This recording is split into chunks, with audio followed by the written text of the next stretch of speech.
de un hombre polifacético, un hombre que se hizo a sí mismo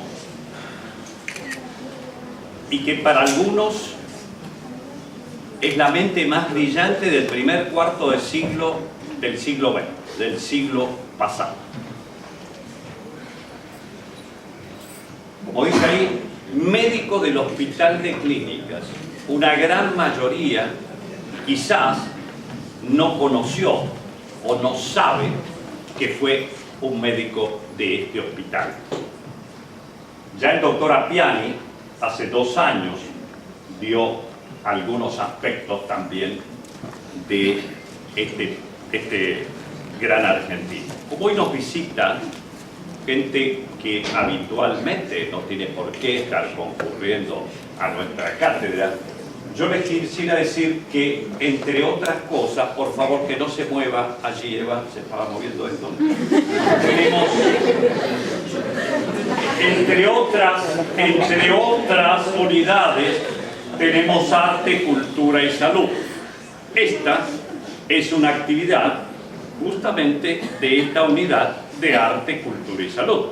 Pero tenemos contención emocional, que les quiero agradecer a los alumnos, más de 30 se han acercado para colaborar en la atención directa de los pacientes, fuera del horario que les toca venir. Para mí, realmente me siento honrado y orgulloso de mis alumnos. Pero, entre otras cosas, ustedes van a aprender también a tomar vino, a degustar, ¿no es cierto, maestro? Que vienen, cocinan los grandes chefs, todo, les van a enseñar los beneficios del vino y van a hacer trabajos prácticos, por eso dice vino y salud. Quizás no han reparado, sobre todo los alumnos, cuando entran por la calle Córdoba, pero sería importante para que sientan el orgullo de pertenencia a esta institución.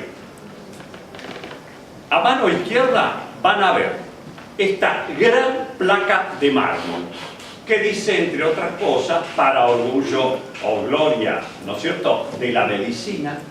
Aquí trabajaron todas estas personas. Los invito a que vean. Van a encontrar el nombre de todos los hospitales, el nombre de calles, de Buenos Aires, de museos, etc. Y entre otros, ahí dice José Ingeniero. Nació en el año 1877, dentro de un mes se cumple un aniversario, pero nace en Italia, en esta ciudad que se llama Palermo, en Sicilia. El nombre es Giuseppe Ingeniero. Un biógrafo tradujo su nombre, pero el nombre original, habiéndolo ido a buscar allí en Palermo, es Ingeniero. Su papá, Salvatore, y su mamá, Mariana Tagliavia. Esta criaturita, el padre tiene que salir de Italia, eran tiempos difíciles, recala la familia primero en Uruguay, a los 5 años llega a Uruguay, y a los 8 llega a la Argentina. Manejaba ya algo de español.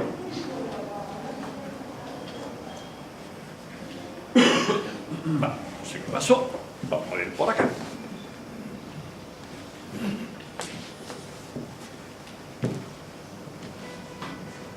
El medio familiar es sencillo, pero abierto a las ideas. Su padre, que era un hombre humilde, tenía una hermosa biblioteca y el alto ideal de justicia. Había sido un revolucionario italiano y era liberal y socialista, amigo de Garibaldi, de Mazzini, de Malatesta, que fueron revolucionarios. Trabajara entre librero e imprentero. Él dice que su hogar, ingeniero después, era una peña y cátedra. Lo más interesante, que esta criatura aprende, por supuesto que el italiano era italiano nativo, pero aprende además francés, inglés y alemán.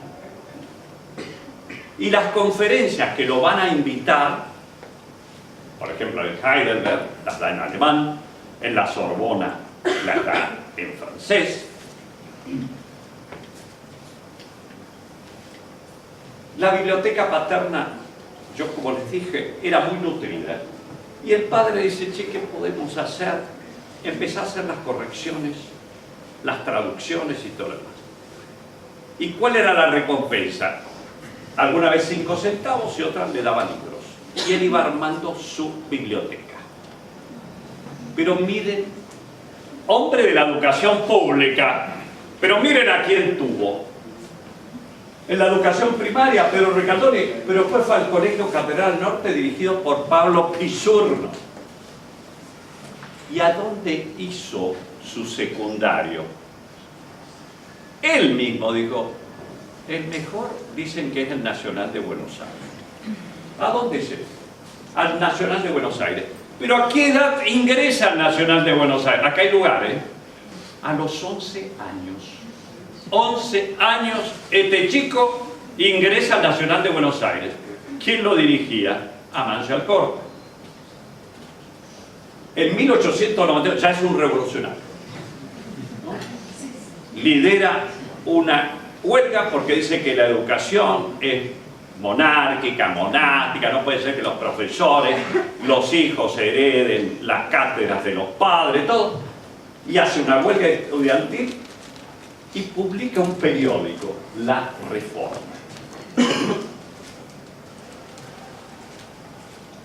En 1893, febrero, la había nacido en abril, 15 años, tenía 15 años, se inscribe para cursar medicina y derecho, porque él ya estaba pensando en esto de la medicina legal. Ya estaba pensando. Pero miren qué interesante. ¿Qué quiero que veamos acá?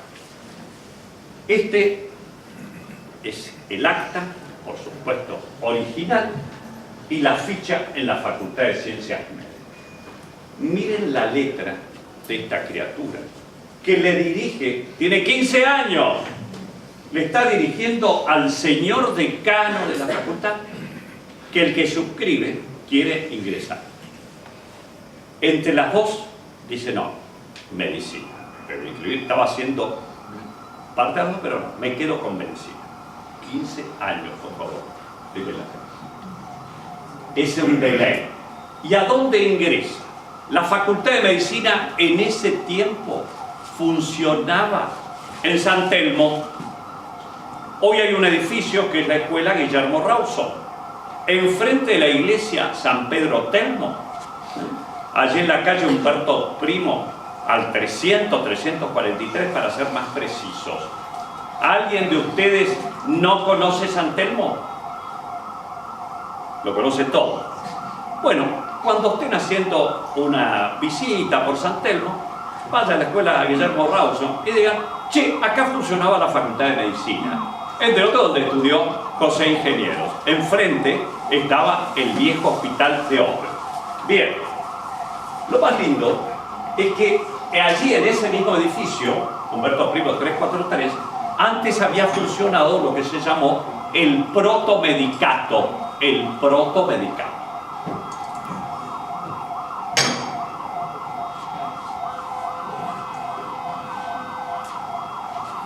Esta es una nota que le dirige, porque es un nombre pobre, viene de abajo.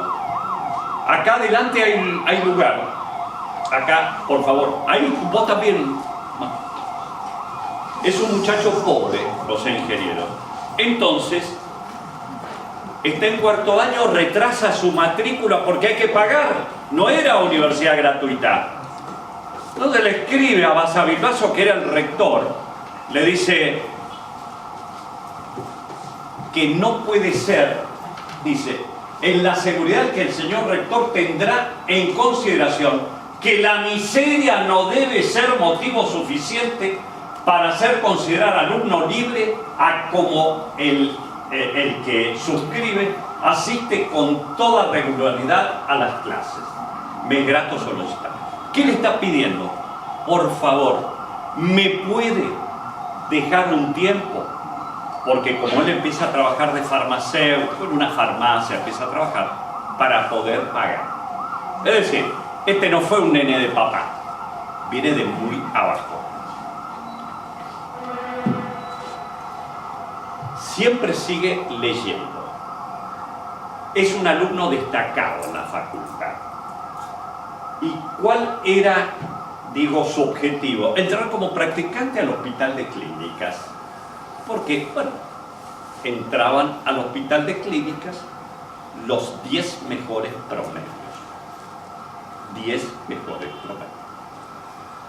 En 1894, fíjense, este muchachito tiene 17 años, ya entra en contacto y hace intercambio epistolar con quien era el, número uno considerado en cuanto a la descripción del hombre delincuente, que era Cesare Lombroso, que entre otras, él se va a oponer a Lombroso. Estamos hablando de un chico de 17 años.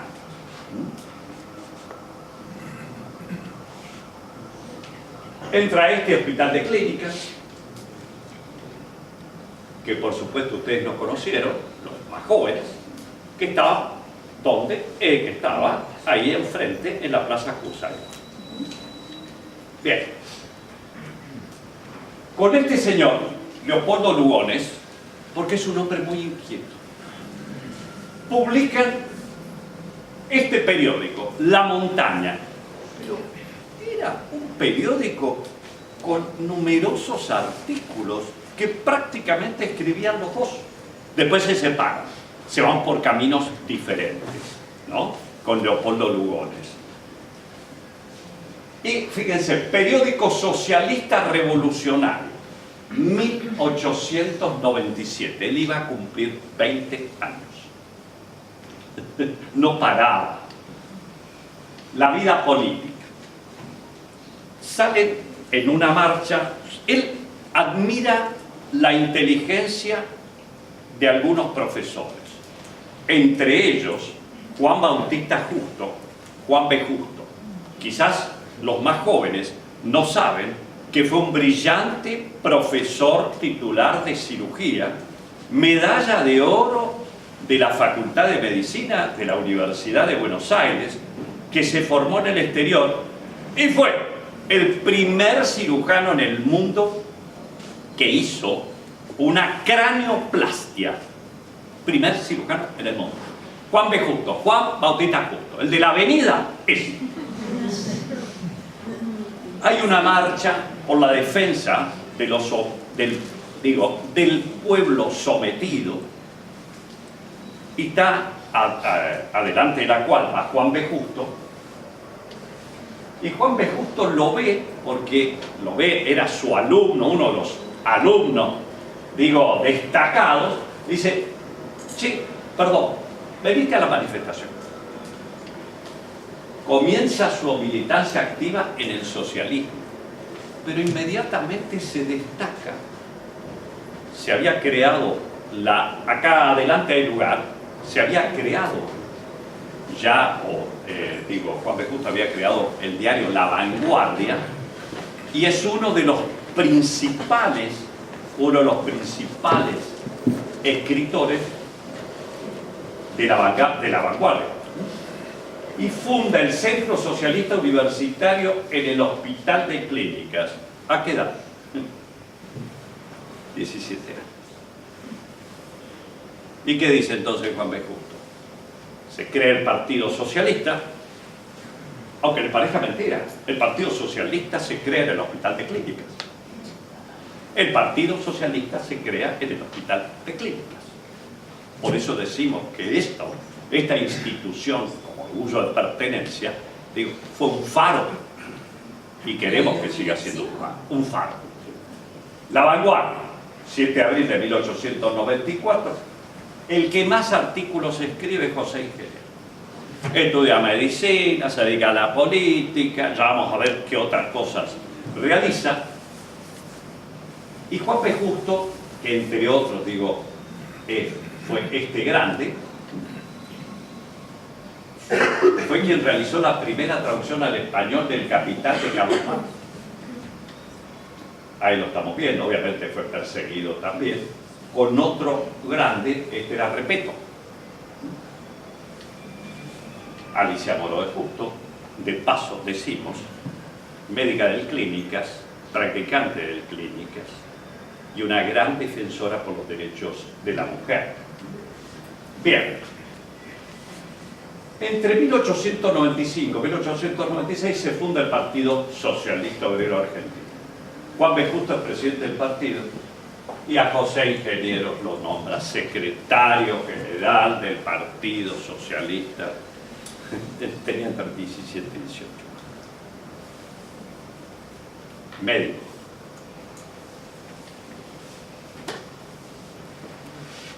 Fue a la cárcel porque era, bueno, obviamente el Partido Socialista, hablar del Partido Socialista en ese momento era muy bravo, iban a la cárcel. Y miren qué interesante. Se reúne el Partido Socialista y dice: tenés que ser diputado por Buenos Aires. Y dijo: no, yo soy muy joven, tengo que aprender todavía mucho, y un diputado tiene que ser alguien que honre a la institución. Yo no lo puedo ser. La grandeza.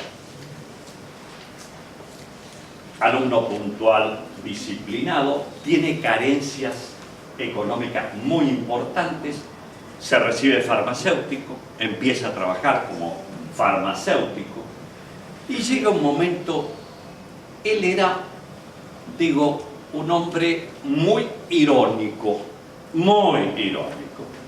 pero con la ironía de las mentes brillantes. Vos no estás viendo nada de eso. Veo todo. Perfecto. Está todo bien.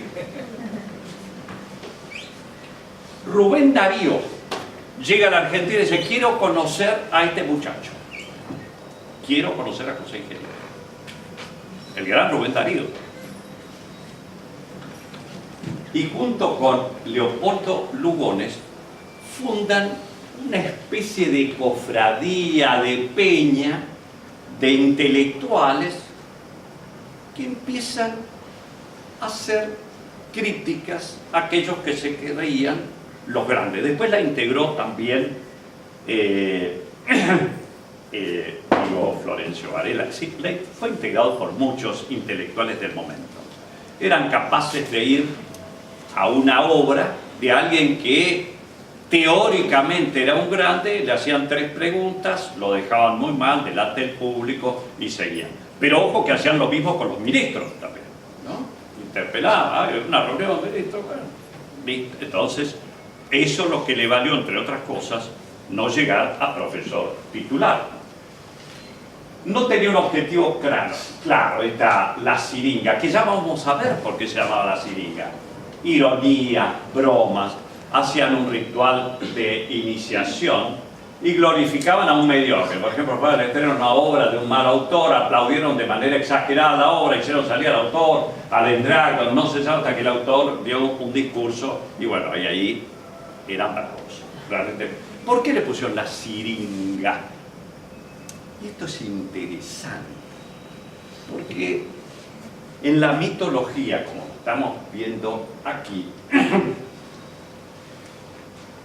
la siringa era una divinidad griega de los pastores, de los rebaños, que no aceptó la persecución de un fauno que se llamaba Pan.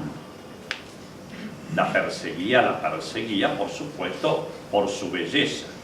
Dicen que se escondió en unos cañaverales y cuando se movía el cañaveral aparecía, no hacía un ruido, y esto por eso esta especie de instrumento, este instrumento musical es la siringa. Y era tal el miedo que tenía esta ninfa, ¿no? Siringa, que la perseguía Pan, y de allí nace la etimología de la palabra pánico. De allí nace la etimología de la palabra pánico. Desde niño le apasionó la literatura, que estaba volcada hacia lo que se conocía allí como la locura. Leyó a Erasmo, leyó al Quijote, a Hamlet y a otros. Y en sus años de estudiantes empieza a leer a Darwin, a Charcot, a Lombroso, a Ribot, el de la ley de Ribot, de la memoria. En el año 1898 conoce a quien va a ser uno de sus mentores, el doctor Ramos Mejía. Vos que venís de ese hospital, del Hospital Ramos Mejía. Bien. José María Ramos Mejía era el titular de enfermedades nerviosas y mentales. Allí, en ese momento, el hospital no se llamaba Ramos Mejía, sino que se llamaba San Roque. Y nosotros que conformamos parte de la cuarta cátedra de medicina, la cuarta cátedra de medicina nace en el año 1898 en ese Hospital San Roque, que después fue, como decimos, el Hospital Ramos Mejía. Y al profesor Francisco de Veiga, que era el titular de medicina legal. Miren qué interesante. Las influencias. De Veiga era unos pocos años mayor que él, que fue en definitiva el profesor titular que renuncia a la cátedra de medicina legal cuando se abre el concurso, del cual no pudo llegar José Ingenieros a ocuparlo. Pudo recibirse en 1899, es decir, a los 22 años, pero dijo, no me gusta la tesis que estoy haciendo. La simulación de la locura, la tesis, ¿no? O sea, simulación de la locura por alienados verdaderos. Y él le pide a la Facultad de Medicina que no la quiere hacer editar, digo, porque eso cuesta mucho dinero y él no puede asumir ese costo. Perdón, qué honor, viejo, tener acá presidente a todos. Bueno, gracias. Sí, bueno, fue una convocatoria muy grande. Impresionante. Bueno, entonces, no logra que se la edite la facultad. Pero entre otras cosas, porque era un muchacho revoltoso. Era decir, arreglate la voz, hacelo. Entonces, como él escribía artículos para la Semana Médica, directamente se lo publica. ¿Y a quién se la dedica? Todos se la dedicaban a un maestro, profesor. Se la dedicó al portero de la facultad. Se la dedicó al portero de la Facultad de Medicina. ¿Por qué? Porque dice que en todo ello era, en definitiva, el que más lo ayudó. Al modesto y laborioso Maximino García. Y ojo que está acá. Esta es la tesis, simulación de la locura por alienados verdaderos. Y acá dice, laborioso y modesto Maximino García. Portero de la facultad. Ni a ningún profesor, no, al portero. Acá está la nota que manda a la Facultad de Medicina, diciendo, todos estos son documentos originales, diciendo, entre otras cosas, carece en absoluto de recursos para imprimir esta tesis que versa sobre simulación de la locura. Que este trabajo presentado es una comunicación provisoria, que para tener valor científico, él mismo se está haciendo la hipercrítica de su tesis, que para tener valor científico requiere nuevos estudios y nuevas observaciones, por cuyo motivo solicita se le exima de la obligación de imprimirla o que la facultad se haga cargo. Guarda eso, olvídate, chao. Y por eso la imprime en la Semana Médica y se la dedica al portero de la facultad. Bien, acá está todo lo que dice, absolutamente. El vínculo va a ser muy importante con José María Ramos Mejía. Habíamos dicho, el profesor titular de enfermedades, como se llamaba en ese tiempo, enfermedades nerviosas y mentales, que estaba allí en el Hospital San Juan. Fue profesor de la cátedra, fíjense ustedes, fundó y dirigió la Asistencia Pública de Buenos Aires, Ramos Mejía, y entre otros escribió numerosos libros, pero fíjense, La neurosis de los hombres célebres en la historia argentina, La locura de la historia, estudios de patología nerviosa y mental. Con ese maestro, él se va moldando y empieza a ser protegido por José Ramos Mejía y también por el profesor de Veiga, el profesor titular de Medicina Legal. Con estos diversos intereses, bueno, comienza a escribir en la revista de Criminología, Medicina Legal y de Psiquiatría. Ramos Mejía echa a quien tenía de jefe de clínica, lo trae a otro profesor, ¿no es cierto?, que se llamaba Semprún, pero se va a Europa, y entonces dice, señores, manda a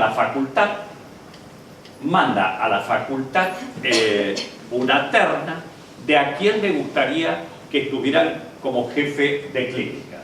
Y en esa terna, fíjense a quién pone primero, y ese es el apellido verdadero de José Ingeniero, a Luis Agote, segundo profesor titular de esta cátedra, la cuarta cátedra, y Augusto Bunge. Por supuesto que es elegido José Ingeniero, un chico ya como jefe de clínica.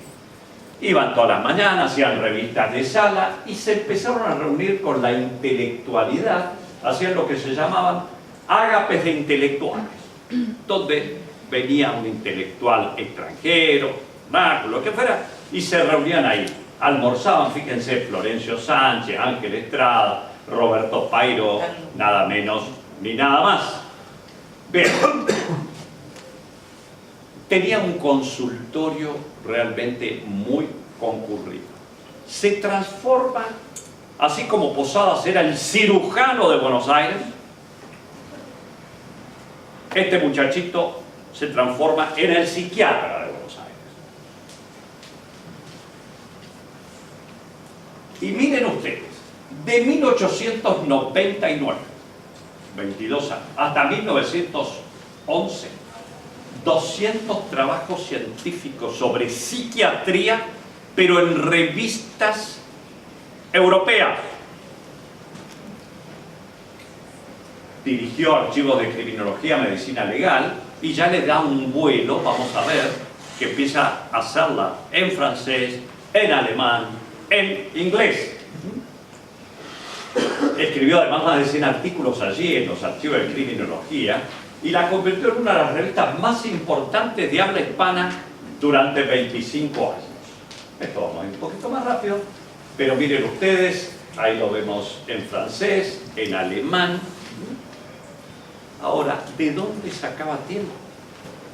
Todos los días, de 10 de la noche a 5 de la mañana, escribiendo y estudiando.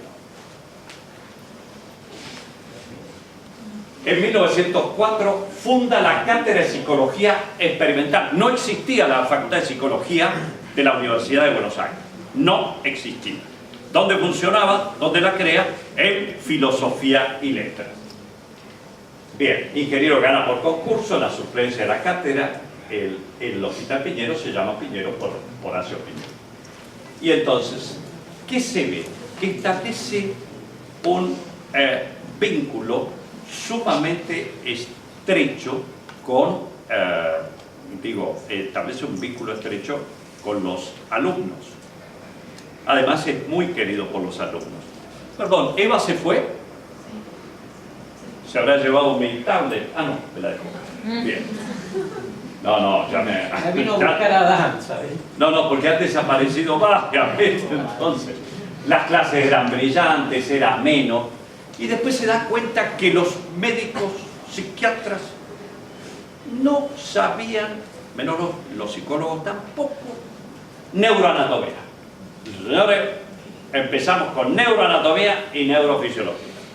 Y ahí lo vemos. Tiza, pizarrón, ahí vemos un corte medular en el Hospital San Roque, el que después fue el Ramos Mejía. Bien. Se hace en Roma el